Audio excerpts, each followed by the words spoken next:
Olá, estamos iniciando o programa Fórum Comunitário aqui na CWBTV, o canal comunitário de Curitiba. Hoje o Fórum Comunitário traz para o debate o outro lado da Copa do Mundo de 2014. E para tratar desse tema, vamos conversar com Tiago de Azevedo Pinheiro Oshino, advogado, popular integrante do Comitê Popular da Copa Curitiba e da Articulação Nacional dos Comitês Populares da Copa. Tiago, muito obrigado por ter aceito o nosso convite. Obrigado a vocês, Wallace. Tiago, aponte um panorama geral de como está sendo a preparação do Brasil para receber a Copa do Mundo de 2014, especificamente também aqui em Curitiba. Bom, Wallace, esse é um panorama que pode ser pintado de três perspectivas diferentes, pelo menos, né? Do ponto de vista da organização do Estado brasileiro para a recepção desses mega-eventos, né, como tem sido chamado, desses grandes jogos, sejam eles as Olimpíadas de 2016, seja a Copa do Mundo, né, distribuída em 12 cidades-sede, esse processo implica uma reestruturação, né, de várias escalas de competência no país, né? Então, em nível municipal, em nível estadual, em nível federal, o que tem se percebido é que a postura do Estado é de criar novos arranjos administrativos que permitem a execução de exigências que a FIFA fez ao Brasil já no tempo da sua candidatura em 2007, né? Quer dizer, não só estruturas administrativas, mas também uma injeção pesada de recursos do governo federal, né? A gente está falando de um orçamento que oficialmente chega a 30 bilhões de reais, né? Sendo que só 4% dele é da iniciativa privada, o resto é todo dinheiro público, né? Nas estimativas menores, né? Se a gente pegar dados como o da Abdib, né, que é uma das consultoras da CBF para a organização dos Jogos, esse orçamento passa de 112, se eu não me engano, bilhões de reais, né? Quer dizer, de dinheiro público investido nesse tipo de preparação. E, claro, também, do ponto de vista do Estado, uma alteração de um conjunto de leis, né, toda a modificação do ambiente legislativo do Brasil para a recepção desses Jogos, né? E a Lei Geral da Copa é o exemplo agora aprovada em maio desse ano. Claro, esse panorama muda quando nós observamos as perspectivas, as expectativas dos atores do mercado, por exemplo, né? Aí existe uma suposição de que a Copa do Mundo representa uma oportunidade para o aquecimento da economia, né? Apesar disso, estudos recentes, como do Instituto de Economia de Campinas, né, da Unicamp, têm demonstrado, têm desmistificado um pouco o discurso do legado, né, o legado social e econômico dos mega-eventos esportivos, né, mostrando que as estimativas oficiais não consideram uma série de variáveis, né, de fatores que podem abalar a economia e que podem representar um ganho não tão vantajoso, né, quanto tem sido alardeado pelo Estado e pelo setor da construção civil, hoteleiro, turístico, né, que são os grandes beneficiados com esses jogos, né. Agora, é claro, do ponto de vista dos movimentos sociais, da sociedade civil organizada, existe um conjunto de problemas que, em geral, a mídia não aborda com relação a esses jogos, né. Quer dizer, o carro-chefe desses problemas talvez sejam as violações de direitos humanos que nós temos observado nas 12 cidades, a principal delas a violação do direito à moradia digna, né, de 170 mil pessoas, essa é a soma hoje por baixo, de pessoas que estão sendo desalojadas, removidas das suas casas por obras diretamente vinculadas à Copa do Mundo no Brasil hoje, né? Muito bem, Tiago. E quais as consequências trazidas por mega-eventos em outros países? Bom, a experiência anterior, nas últimas edições dos Jogos, né, para a gente ficar no período recente, de 2008 para cá, né, as Olimpíadas em Pequim, nós tivemos depois os Commonwealth Games na Índia, né, a edição de 2010 da Copa do Mundo na África do Sul, agora o Brasil, 2014, 2016, e depois a Rússia em 2018, também com a Copa do Mundo, né. Hoje, no panorama internacional, são esses os países emergentes, né, as economias emergentes. Então, China, África do Sul, Índia, Brasil e Rússia, né, são os chamados BRICS, né. São países que têm uma característica interessante. Do ponto de vista político, são, em geral, democracias recentes, com instituições de pouca estabilidade, ou seja, países em que o navio pirata da FIFA pode aportar e transformar toda a legislação e fazer passar por goela abaixo os seus interesses, em detrimento dos interesses populares e de direitos e garantias abarcados pela própria Constituição brasileira, no nosso caso, né? Como padrão, essas violações de direitos têm ocorrido em todos os jogos, né? Para você ter uma ideia, os dados, que não são dados oficiais, é claro, porque o governo chinês não disponibilizou esses dados, mas são estimativas de pesquisadores, mostraram que no caso das Olimpíadas de Pequim em 2008, 10% da população da cidade de Pequim foi removida, foi despejada das suas casas para a implantação das grandes estruturas, né, dos megaprojetos vinculados aos Jogos. Isso representava mais de 1.200.000 pessoas naquele período. Então, na África do Sul, entre outros impactos, nós observamos a criação de tribunais de exceção, 36 tribunais que foram criados só para julgar crimes ligados à Copa do Mundo, né, com uma legislação específica aprovada segundo interesses da FIFA, né, e isso tem se produzido em diversas cidades. Barcelona, em 92, por exemplo, mostrou um aumento do custo de vida, né, para a população da sua cidade de mais de 130%. Quer dizer, para quem morava em Barcelona nos 5 anos em torno da Olimpíada de 92, pode ter se tornado insustentável, pelo menos para aqueles segmentos mais pobres, né, dos seus habitantes, permanecer naquele espaço supervalorizado que passou a ser destinado para o marketing da cidade em nível internacional, para o turismo, quer dizer, investimentos que não levavam em conta a realidade da população local e sim interesses transnacionais, interesses de outra ordem, né? Tiago, como tem sido a postura do governo brasileiro em relação à FIFA? Bom, essa história é engraçada, né? Ela começa em 2007, quando o presidente Lula assina o documento, que é uma cártula de compromissos e garantias que todo país candidato a receber a Copa do Mundo tem que assinar, né? Então, a postura do governo desde então foi a de uma completa subserviência, né, aos interesses tanto da FIFA como dos seus patrocinadores e aliados, né, em nível nacional e em nível internacional. Eu digo isso porque esse documento de 2007, que inclusive foi mantido em sigilo pelo governo brasileiro até o início desse ano, né, foi um furo jornalístico que conseguiu acessar esse documento, foi assinado por 11 ministros e tinha um rol de garantias de mais de 50 páginas. Né. Entre essas garantias, por exemplo, questões absurdas, questões que contrariavam flagrantemente a legislação brasileira, como no caso dos direitos do consumidor, né, como no caso de um seguro internacional que o Brasil foi obrigado a contratar, né, para pagar possíveis danos e prejuízos que a FIFA viesse a sofrer durante os Jogos. Isso está na própria Lei Geral da Copa, que depois foi a expressão disso, a incorporação disso no ordenamento jurídico brasileiro, né, de todas essas exigências.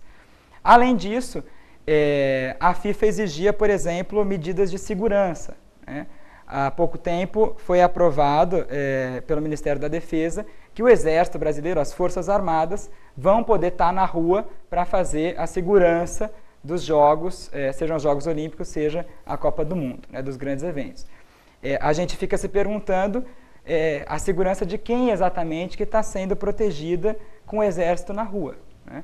Talvez não seja uma medida de segurança pública destinada à população brasileira, mas sim aos turistas que vêm aqui, né? A implantação, por exemplo, das UPPs no Rio de Janeiro, na sua distribuição territorial, tem demonstrado isso, né? Elas, na verdade, representam um cordão sanitário, né? Um cordão de isolamento no entorno das áreas de interesse do investimento hoteleiro, né? De interesse dos financiadores, dos turistas que vêm para a Copa e Olimpíadas, né, concentrados principalmente na Zona Sul, impedindo a circulação daquelas famílias ou daquelas comunidades pobres que ainda existem encravadas naquela região de grande valorização imobiliária. Então, a postura do governo tem sido um pouco a da tratoragem, né, a da desconstituição de direitos da sua própria população, do próprio povo brasileiro, em favor de interesses comerciais que são da FIFA e dos seus parceiros, né? Acho que quem viu agora nas cidades os vários tatus da FIFA colocados tatus que vêm com a chancela, né, com a marca da Coca-Cola, já começa a refletir que talvez nós não estejamos preparando para a Copa do Mundo, mas para a Coca do Mundo, né, porque a Copa do Mundo não é nossa, diferente do que tem se alardeado por aí. Tiago, quais são os principais problemas da Lei Geral da Copa? Bom, Wallace, quando a Lei Geral foi elaborada na sua primeira versão pela Casa Civil, né, em conjunto com o Ministério dos Esportes, ela trazia, é verdade, uma série de dispositivos muito mais problemáticos do que a versão final, que foi aprovada em maio desse ano, né? Houve uma grande pressão dos movimentos sociais, uma pressão popular, uma pressão política forte em cima dos parlamentares, para que se pudesse recuar, principalmente na Câmara dos Deputados, em relação a algumas das disposições que vinham contidas nessa lei, né? Talvez uma das mais preocupantes delas era a criação, se espelhando no que aconteceu na África do Sul, de tribunais de justiças especiais, né, para julgar crimes relacionados aos interesses da FIFA, né, fossem ele crimes vinculados a marcas, principalmente, né, porque a lei geral, cujo o número é 12.663, agora de 2012, a lei geral criou uma série de crimes que não existiam na legislação brasileira para proteger as marcas e os direitos comerciais da FIFA e dos seus parceiros, né? Além disso, o que é muito grave, a lei geral prevê um perímetro de 2 quilômetros no entorno de todos os estádios, dos 12 estádios sede da Copa do Mundo, né, e outros locais oficiais, em que a própria população da cidade vai ter circulação restrita. Quer dizer, carros só poderão entrar desde que cadastrados pela FIFA, comércio popular, ambulantes, feirantes, só vão poder trabalhar ali se autorizados pela FIFA, os produtos e propagandas veiculados ali, vendidos ali, vão só poder ser aqueles da FIFA. Houve até um grande debate em torno da cerveja, qual cerveja podia ser vendida, a Budweiser é a patrocinadora da FIFA oficial. Então, é um raio de um território, uma bolha, que vai ser gerido e administrado pela FIFA. Inclusive, nem a polícia brasileira pode trabalhar ali dentro, né? Só a segurança privada contratada pela FIFA. Além disso, como eu mencionava, a lei incorporou a responsabilidade objetiva da União Federal em quaisquer danos e prejuízos causados pela FIFA, quer dizer, se ocorre um desastre natural, um acidente durante os jogos, é o dinheiro do povo brasileiro, é o dinheiro público que vai custear esse prejuízo da FIFA, quer dizer, o Estado brasileiro se tornando fiador de um negócio, de um empreendimento privado, né? E por isso aquela questão do seguro internacional que o Brasil poderia contratar, né? Além disso, vai ter que ser alterado o calendário escolar, né, para garantir que no período dos jogos não tenha aulas, o que é um absurdo. A gente sabe que uma boa parte das crianças precisa inclusive da merenda que é fornecida em creches e escolas públicas, né? Já houve questionamento sobre isso também, como é que ficam essas famílias diante dessa situação, e uma série de outros direitos, inclusive uma restrição aos direitos de liberdade de expressão, né, a liberdade da atividade jornalística, porque a captação de imagem e de som é monopólio da Rede Globo. Isso já está colocado, já foi assinado, e as outras emissoras só podem retransmitir imagens e algumas parcelas, fragmentos dos jogos por ela captadas. Então, existe toda uma série de problemas de inconstitucionalidades, como nós temos denunciado, envolvendo essa lei. Mas ela não vem sozinha, ela vem num conjunto, no bojo de muitas outras leis, sejam elas municipais, leis estaduais, leis federais, como, por exemplo, de isenção de impostos, né? FIFA, seus parceiros, estádios, todos estão sujeitos a regimes especiais de tributação. Quer dizer, além de lucrarem, né, com os investimentos de dinheiro público, também não pagam impostos, né? Além disso, por exemplo, o regime diferenciado de contratações públicas, que é uma outra lei que foi aprovada, garantindo uma brecha na lei de licitações para as obras da Copa. Quer dizer, tem empreiteira, com certeza, ganhando muito dinheiro por trás dessas flexibilizações, né, dessas facilidades que estão sendo concedidas. Deve aquela pergunta, quem ganha e quem perde, né? É uma pergunta complexa, né? Complexa. É difícil você afirmar categoricamente, seja para um lado, seja para o outro, que é um jogo de soma zero, né?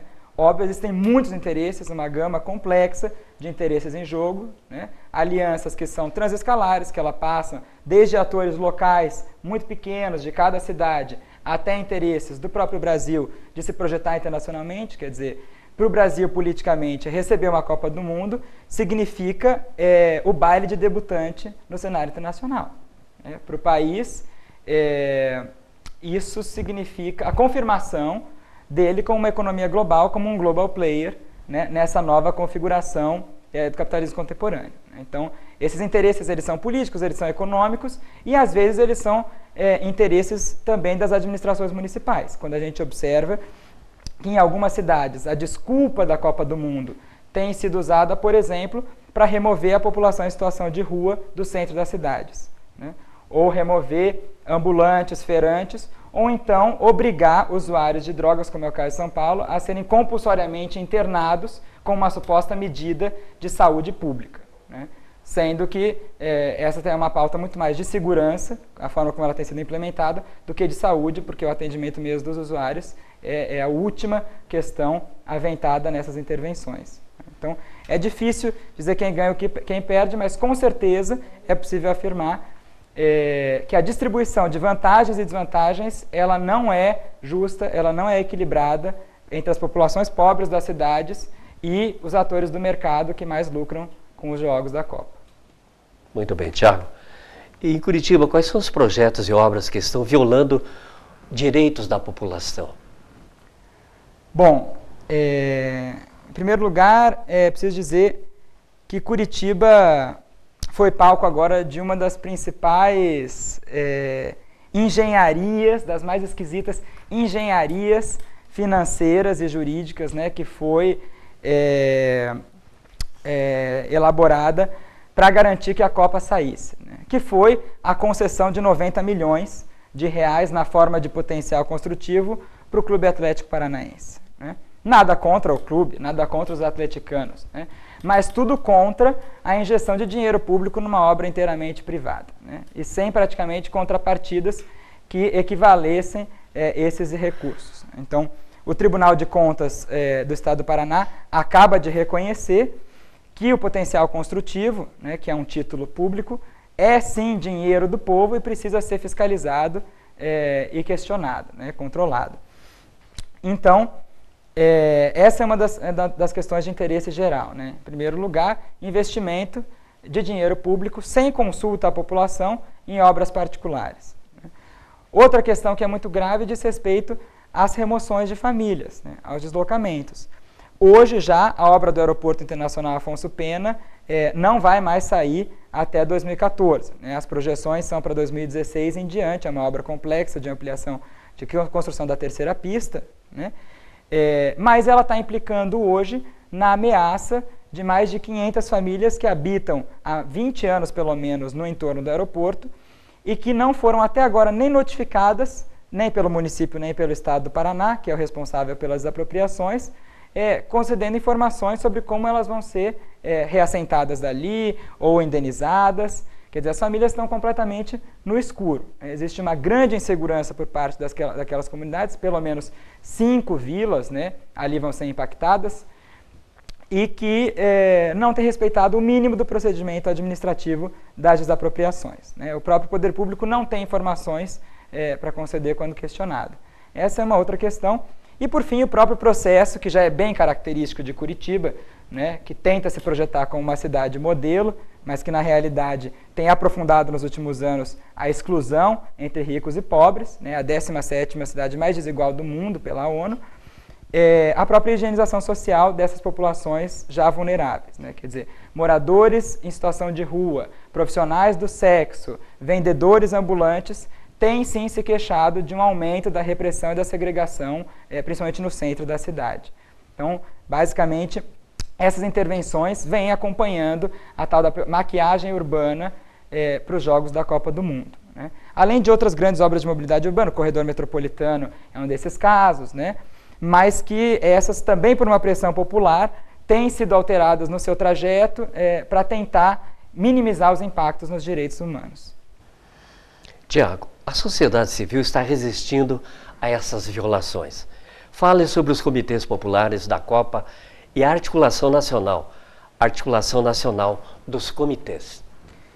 Bom, já em 2007, quando o Brasil, o Rio de Janeiro, né, foi ser palco dos Jogos Pan-Americanos, se percebeu que o discurso da paixão nacional pelo esporte, pelo futebol, toda essa euforia que vem junto com a escolha do Brasil para ser sede de uma Copa do Mundo, ou a cidade de Rio de Janeiro para ser das Olimpíadas ou dos Jogos Pan-Americanos, como foi em 2007, implicava, na realidade, numa apropriação indevida pelos gestores municipais, pelo poder público, de projetos que tentavam, na realidade, remover os pobres, os indesejados, né, escondê-los do ambiente urbano. Né.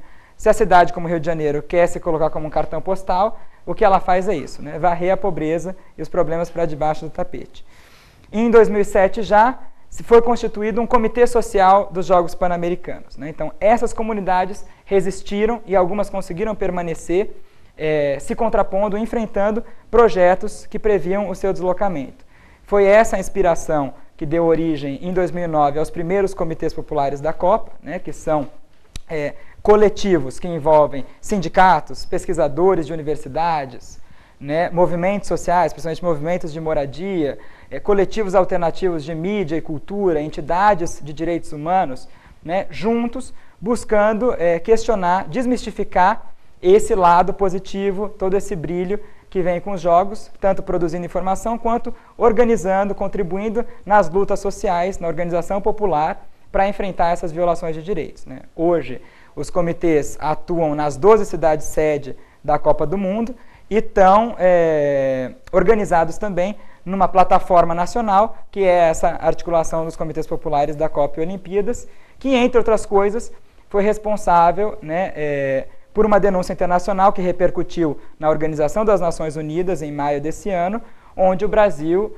foi responsabilizado por essas violações, né. O conjunto de denúncias que nós temos reunido nessas 12 cidades está consolidado num documento, que é o Dossiê Nacional que nós pudemos organizar. Ele se chama Mega Eventos e Violações de Direitos Humanos no Brasil e que tenta relacionar esses dois processos, né. A vinda desses interesses internacionais com uma reestruturação das cidades que recebem os mega eventos e, portanto, uma violação na população vulnerável dessas cidades, né. É esse o trabalho que nós temos tentado desenvolver e que pretendemos intensificar daqui até 2014 e 2016 para o caso do Rio de Janeiro.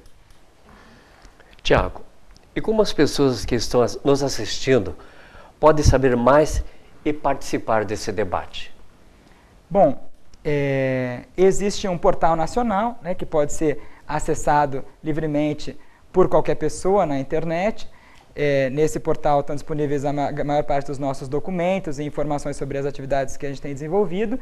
E para o caso de Curitiba, nós temos reuniões quinzenais que têm ocorrido e também as datas são disponibilizadas, a agenda das atividades, no nosso blog aqui para a cidade. Então, convidamos todos os cidadãos que se sintam indignados com essa situação a participarem e contribuírem, levando a pauta para os vários espaços em que atuam, em que estão inseridos, para que possamos ampliar essa discussão, né?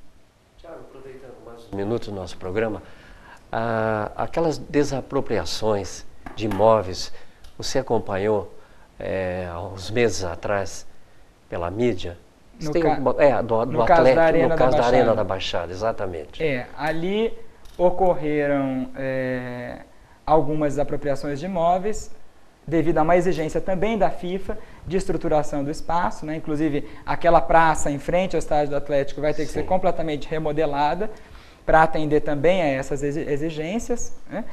E alguns casos que foram observados ali foram graves, né? Casos de idosos habitando ali há mais de 50 anos, né, que não conseguiram dialogar com o poder público, negociar seus interesses, né, e que estão agora sendo judicializados, né. A maior parte daquelas discussões que não foram resolvidas nas tratativas administrativas está agora sendo encaminhada pelo Poder Judiciário. Mas mais grave do que aquela região são esses casos de desapropriações e remoções no entorno do aeroporto Afonso Pena ou vinculadas à obra do Corredor Metropolitano, que é uma grande obra, né, como um rodanel na região metropolitana de Curitiba, que abarca 8 municípios e que passa, sim, por áreas densamente urbanizadas. Nossa preocupação é que essas intervenções elas têm sido muito seletivas de acordo com um recorte social das famílias, né? Quer dizer, existe algum grau de respeito, de diálogo nos casos de bairros de classe média, mas existe um completo descaso nos casos de famílias pobres e comunidades vulneráveis. Tiago, estamos chegando ao final do nosso programa. Foi super esclarecedor esse tema, você deixou bem claro, muito importante. E nós queremos agradecer a sua presença aqui e as suas considerações finais, por gentileza. Obrigado pelo espaço, né? Não sei quanto tempo ainda temos. Um minutinho. Mas eu parabenizo essa iniciativa e acho que fóruns de debate como esse ainda faltam muito no nosso país. A gente tem que encontrar os caminhos para dialogar com a população que não passem necessariamente pela grande mídia, que se encontra diretamente vinculada aos interesses que estão sendo aqui questionados, né? Na medida em que, por exemplo, o monopólio, né, da própria captação de imagens durante os jogos está na mão de alguns desses setores, eles não vão, obviamente, questionar os seus próprios lucros e ganhos, né? Tiago, mais uma vez, muito obrigado. O programa Fórum Comunitário está chegando ao final. Nós queremos agradecer a sua audiência telespectador e até o próximo programa.